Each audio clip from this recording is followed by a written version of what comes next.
ఏం కానీ చీర కట్టుకుని అద్దంలో చూసుకుంటున్నావా? బొట్టు బాగుందా? బొట్టు ఎవరు పెట్టిండి అది? అమ్మ పెట్టుకుంది. ఎవరు పెడతారు? నువ్వు పెట్టుకున్నావు బొట్టు?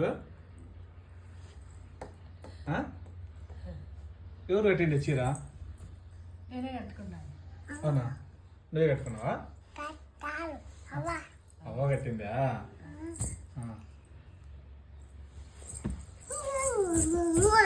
పెట్టినారు బొట్టు ఎవరు పెట్టినారు? నువ్వే పెట్టుకున్నావు బొట్టు. బాగుంది.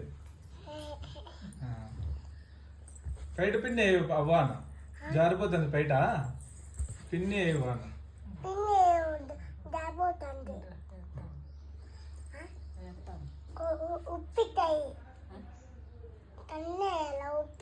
ఉప్పిస్తుంది అంటే సన్నగా సన్నగా ఎత్తాలి.